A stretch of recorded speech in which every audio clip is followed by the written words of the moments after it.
Liza Soberano, excited na sa proyekto sa Pinas. Ayain nga ba si Enrique Hill sa kanyang pelikula? Ang buong detalye, alamin!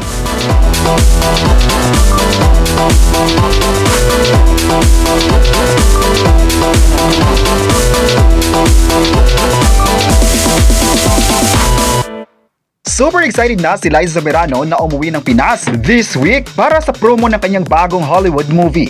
Ayon pa ng actress na excited siyang umuwi para i-share ang napakagandang pelikula para sa minamahal niyang mga tao sa buong mundo.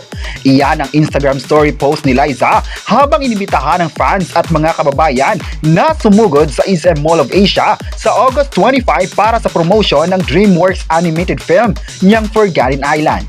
Actually, maingay na sabing movie dahil gawa ito ng DreamWorks plus bongga ang soundtrack nito. Pero obviously, proud na proud nga si Liza sa pelikula kaya todo effort siya sa pagpupromote ng pelikula. Makakasama ni Liza ang Phil-Am Grammy at Oscar Award-winning singer na si H.E.R. At ang buong cast sa kick-off event sa MUA, muli ring nabuhay ang dilulo ng Liz Kin fans na sana imbitahan daw ng actress ang dating boyfriend na si Enrique Hill na panoorin ang pinagmamalaki niyang Hollywood animated film. Dahil dito ay marami sa mga fans ang masaya sa naging pasabog na ito ni Liza sa mga supporters. Marami tuloy nagsabi na isa itong biggest comeback niya sa Pinas at marami sa mga kapamilya ang excited na sa kanyang pagbabalik.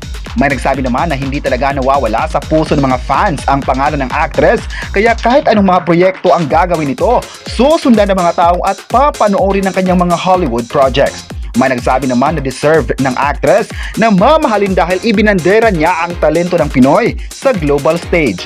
Marami naman ang nagsabing sana mapapanood muli ang actress sa ABS-CBN kasama ang kanyang dating boyfriend na si Enrique Hill para marami na naman sa mga kapamilya ang sasaya. May nagsabi naman na sana magkikita din sila sa Pinas para magkakaroon ng moment together. Kahit nagkahiwalay na ang dalawa, ay marami pa rin sa mga fans ang sinisigaw ang kanilang pangalan.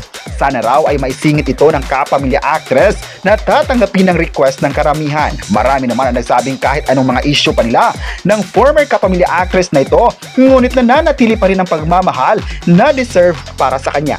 May nagsabi naman na grabe naman talaga ang kasikatan ni Liza at ipinakita talaga ang best niya sa lahat at lalong-lalo na sa mga international fans na minahal siya. Proud naman ang mga tao sa kanya dahil naging successful ang kanyang desisyon na piliin muna ang Hollywood projects. Hindi naman raw nagkamali ang desisyon ng former kapamilya dahil mas lalong sumikat siya sa buong mundo. May nagsabi naman na sana marami pang mga proyekto ang tatanggapin ng actress para sa kanyang mga Filipino fans. Excited na nga ngayong araw ang mga fans sa pag-uwi ng actress na ito at sana'y tatangkilikin pa rin ng lahat ang kanyang mga proyekto na gagawin sa Pilipinas. Kayo, ano ang masabi nyo na excited na si Liza sa pag-uwi niya sa Pinas? I-comment na kung gusto mo ba siyang gumawa ng proyekto sa ABS-CBN at huwag kalimutang i-subscribe ang ating YouTube channel.